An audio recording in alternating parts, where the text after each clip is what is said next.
सुप्रभात, आदाब, नमस्कार। एक बार फिर भदोही जिले के सत्यम न्यूज वेब टीवी में आपका स्वागत है।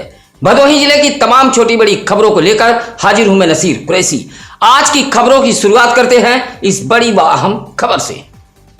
क्या ज्ञानपुर के पूर्व विधायक बाहुबली विजय मिश्रा राजनीति जीवन से संन्यास लेंगे?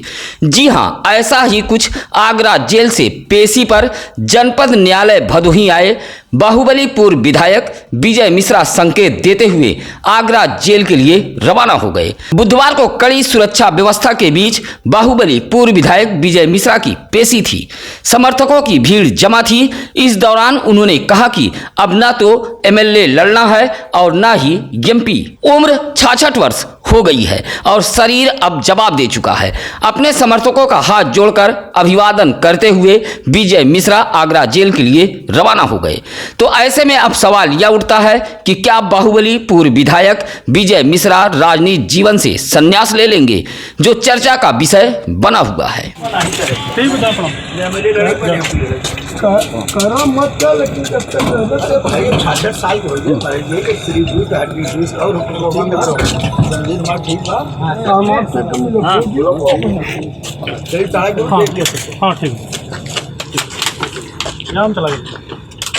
मिश्रा चल से जो कागज पत्तर हो देख लिया कर पहले निबाहन के का बोल।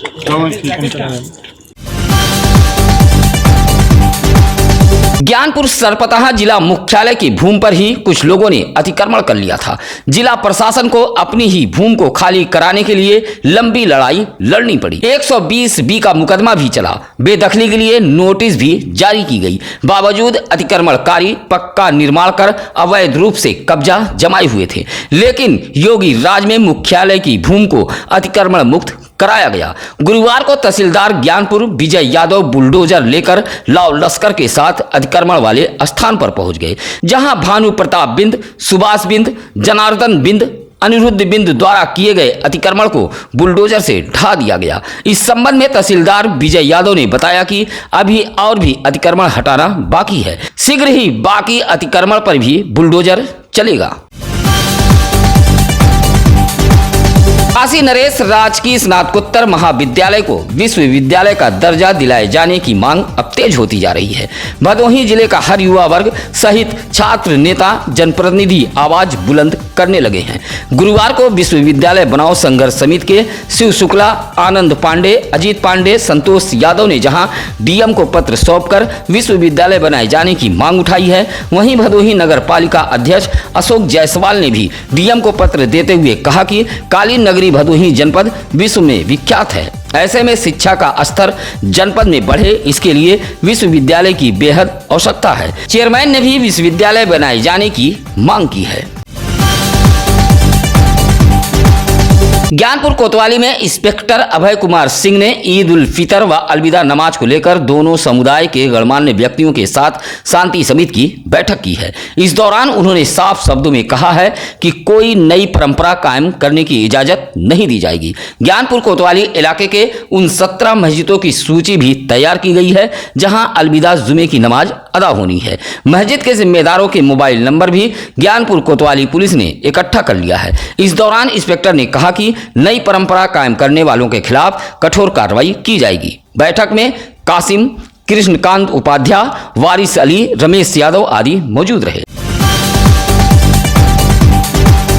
अपनी मांगों को लेकर तहसील के अधिवक्ता पूरी तरह अड़े हुए हैं। गुरुवार को भी भदोही तहसील बार एसोसिएशन के अध्यक्ष एडवोकेट सूर्य प्रसाद द्विवेदी के नेतृत्व में बड़ी संख्या में अधिवक्ताओं ने प्रदर्शन करते हुए दलालों के खिलाफ जहां अभियान छेड़ा, वहीं अधिकारियों के तबादले की मांग करते हुए उत्तर प्रदेश के मुख्यमंत्री योगी आदित्यनाथ को पत्र भेजा है। कहा कि भदोही जिले के उच्चाधिकारियों ने 1 माह का समय मांगा था, बावजूद अब भी भदोही तहसील में खुलेआम दलाल विचरण कर रहे हैं। दलालों के आतंक से तहसील में आने वाले फरियादी परेशान हैं। अधिवक्ताओं ने प्रदर्शन करते हुए भदोही तहसील के अधिकारियों के तबादले की मांग की है। सुरियामा थाना इलाके के सुरियामा भदोही मार्ग सामुदायिक स्वास्थ्य केंद्र के ठीक सामने दो बाइकों की आमने सामने टक्कर हुई है। हादसे में एक बाइक पर सवार 3 छात्र घायल हो गए हैं। यह तीनों छात्र सुरियामा के ही निवासी बताए गए हैं, जिसमें सुमित वर्मा, प्रशांत, आयुष शामिल है। यह तीनों छात्र एक बाइक पर सवार होकर भदोही शहर के एक स्कूल में जा रहे थे। तभी भदोही से सुरियामा की तरफ जा रही एक तेज रफ्तार बाइक ने छात्रों की बाइक में टक्कर मार दी। टक्कर मारने के बाद बाइक सवार भाग खड़ा हुआ। घायल छात्रों की चीख पुकार सुन आसपास के लोगों ने उपचार के लिए CSC सुरियामा भेजते हुए परिजनों को सूचना दी। भदोही जिले के अपर पुलिस अधीक्षक राजेश भारती गुरुवार को दुर्गागंज थाने का निरीक्षण किया। लगे हाथ उन्होंने महिला हेल्प डेस्क की हकीकत भी परखी है। थाना परिसर में गंदगी देख अपर पुलिस अधीक्षक राजेश भारती ने जिम्मेदारों को फटकार लगाई। अपर पुलिस अधीक्षक ने थाना व महिला हेल्प डेस्क कार्यालय के अलावा भोजनालय, बैरक सहित अभिलेखों के रख रखाव को बारीकी से परखा है और तमाम निर्देश दिए हैं। अपर पुलिस अधीक्षक के निरीक्षण से पुलिस कर्मियों में हड़कंप मचा रहा। काफी जद्दोजहद के बाद भदोही शहर के गजिया ओवरब्रिज का निर्माण पूरा कर जनता के लिए खोल दिया गया। आवागमन भी शुरू हो गया है। जाम से छुटकारा मिले इसीलिए ओवरब्रिज गजिया का निर्माण कराया गया था। बावजूद आज भी ओवरब्रिज चालू होने के बाद जाम की समस्या बरकरार है। आए दिन लिप्पन तिराहे पर भीषण जाम की नौबत बनी रहती है। अगर इस जाम पर DM साहब की नजरें इनायत हो जाए तो उम्मीद है कि शहर वासियों को जाम से निजात मिल जाए। अभी तक ओवरब्रिज के दोनों तरफ सर्विस लेन का भी संचालन नहीं हो पाया है और न ही जाम से छुटकारा दिलाने के लिए कोई उपाय किए गए हैं। गजिया ओवरब्रिज आज भी बद इंतजामी की भेंट चढ़ा हुआ है। आज तक ओवरब्रिज पर प्रकाश की व्यवस्था भी नहीं की गई है। गुरुवार को DM दरबार एक गरीब परिवार हैरत कर देने वाली शिकायत लेकर पहुंचा था। सुरियामा थाना इलाके के पूरे सनातपुर गांव से पहुंचे गरीब अमरनाथ ने DM व SDM को एक शिकायती पत्र देते हुए कहा है कि वह बेहद गरीब है। उसके पड़ोस के ही सुभा नामक व्यक्ति पुलिस की मिलीभगत से उसके भूमि पर बुलडोजर लेकर पहुंच गए और धमकी देते हुए उसका आशियाना गिराकर भूमि को कब्जा कर लिया है। कहा कि उस दौरान पुलिस भी मौजूद थी। अमरनाथ का कहना है कि उसे कई दिनों से पुलिस सहित विपक्षी धमकी दे रहे थे कि बुलडोजर के जरिए तुम्हारी भूमि पर कब्जा कर लिया जाएगा और हुआ भी वही। जबरन उसकी भूमि पर कब्जा कर लिया गया। शिकायती पत्र देते हुए अमरनाथ ने इंसाफ की गुहार लगाई है। अभोली इलाके के मिश्राइनपुर फीटर के जेई अमित व जयप्रकाश सिंह के नेतृत्व में सदलूबीर बाजार में सघन विद्युत चेकिंग अभियान चलाया गया। अभोली इलाके के मिश्राइनपुर फीटर के जेई अमित व जयप्रकाश सिंह के नेतृत्व में सदलूबीर बाजार में सघन विद्युत चेकिंग अभियान चलाया गया। ऐसे में 10 लोगों के कनेक्शन काटे गए हैं, जिनका 10,000 रुपए से ऊपर बकाया बिल था। दोपहर अचानक पहुंची बिजली विभाग की टीम को देखकर दुकानदारों में खलबली मच गई। कुछ अवैध कटियामार कनेक्शनधारी केबल को उतारकर भागते नजर आए। इस दौरान टीम ने 45,000 रुपया बकाया बिल भी वसूला है। इस मौके पर लाइनमैन दिलीप पांडे भी मौजूद रहे। भदोही शहर से सटे सररोही के बमनौटी उजेठा में मौजूद FCI गोदाम में संदिग्ध हाल में आग लग गई है। आग की सूचना मिलते ही ग्रामीण व मीडिया कर्मी जब पहुंचे तो गोदाम के जिम्मेदारों ने गेट बंद कर अंदर जाने से भी मीडिया कर्मियों को रोक दिया। ऐसे में मालूम पड़ता है कि दाल में कुछ काला जरूर है। हालांकि सूचना पर औराई से फायर ब्रिगेड की गाड़ी भी पहुंच गई थी। औराई FSO नरेश ने बताया कि 70 बोरियों में हल्की फुल्की आग लगी थी, जिसे समय रहते हुए आग पर काबू पा लिया गया। बमनौटी के उजेठा स्थित केंद्रीय भंडारण गृह FCI गोदाम में आग लगी की घटना को लेकर तरह तरह की चर्चा व्याप्त है। इसी FCI गोदाम में क्रय केंद्र भी मौजूद है। बुधवार की देर शाम कलेक्ट्रेट सभागार में DM आर काखौरी ने भदोही जिले के नगर पालिका व नगर पंचायतों के अधिशासी अधिकारियों के साथ बैठक कर शहर व नगरों में सफाई व्यवस्था चाक चौबंद व पूरी तरह दुरुस्त कर लिए जाने का निर्देश दिया है। उन्होंने कहा कि अभियान चलाकर सभी नगर पंचायत व नगर पालिका इलाकों में सफाई व्यवस्था सुधारी जाए। भदोही शहर के गजिया ओवरब्रिज के नीचे होने वाले जल जमाव व भदोही शहर के रामरायपुर में स्थित डॉक्टर श्यामा प्रसाद मुखर्जी महाविद्यालय मार्ग पर होने वाले जल भराव को तत्काल दुरुस्त कराए जाने की DM ने निर्देश दिया है। उत्तर प्रदेश खेत मजदूर भदोही यूनियन के पदाधिकारियों ने 17 सूत्री मांग पत्र डीएम भदोही को सौंपा है।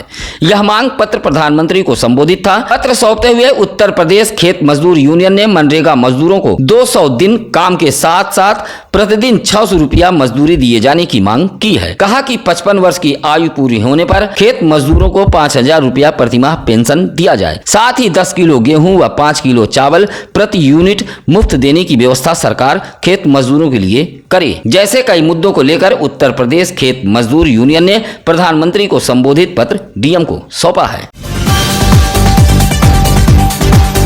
भदोही तहसील इलाके के मुफड़वा ग्राम सभा में राजेंद्र नामक अपात्र व्यक्ति पर फर्जी तरीके से पट्टा आवंटन लेने का आरोप लगा है। इसकी शिकायत गुरुवार को मुफड़वा निवासी लाल बहादुर ने जिलाधिकारी को एक शिकायती पत्र देते हुए की है।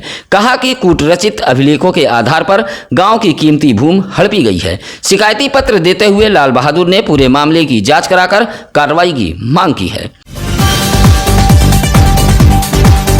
सड़क से 7 फीट ऊपर लटक रहा हाईटेंशन विद्युत तार इलाके वासियों के लिए मुसीबत बना हुआ है।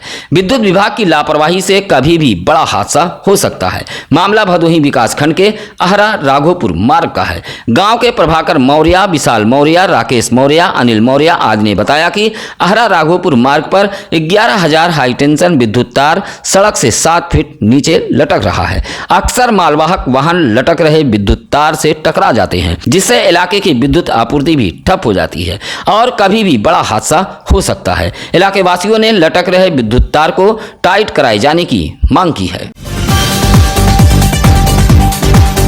उप डाकघर गोपीगंज में कर्मियों की कमी की वजह से उप डाकघर पर आने वाले उपभोक्ताओं व खाता धारकों में मायूसी देखी जा रही है। उप डाकघर के कर्मियों के मुताबिक डाकघर में कर्मचारियों की बेहद कमी है। डाकपाल सुरेंद्र कुमार ने बताया कि उच्चाधिकारियों के निर्देश पर एक डाक सहायक को उससे अटैच कर दिया गया है, जिससे समस्या और भी बढ़ गई है। हालांकि हो रही समस्याओं की जानकारी डाक अधीक्षक वाराणसी को दे दी गई है। उप डाकघर पर आने वाले उपभोक्ताओं व खाता धारकों को मायूस होकर लौटना पड़ रहा है। कर्मियों के अभाव में उप डाकघर गोपीगंज जूझ रहा है। अपने इलाके की खबरों को हमें जरूर बताएं। इसके लिए लगातार हम चैनल पर नंबर फ्लैश कर रहे हैं। अपने इलाके की हर छोटी बड़ी खबरों की जानकारी हमारे टीम को जरूर दें, ताकि आपके इलाके की खबर, समस्या, भ्रष्टाचार, शासन सत्ता तक पहुंच सके और प्रदेश सहित भदोही जिले में बैठे आला अफसर संज्ञान लेते हुए समस्याओं का निस्तारण कराएं। तो ऐसे में आप हमें फोन के जरिए जानकारी जरूर दें। बहरहाल आज के लिए बस इतना ही। अब नसीर कुरैशी को दीजिए इजाजत। नमस्कार, आदाब। ताज़ा खबरों के लिए सत्यम न्यूज़ को सब्सक्राइब करें।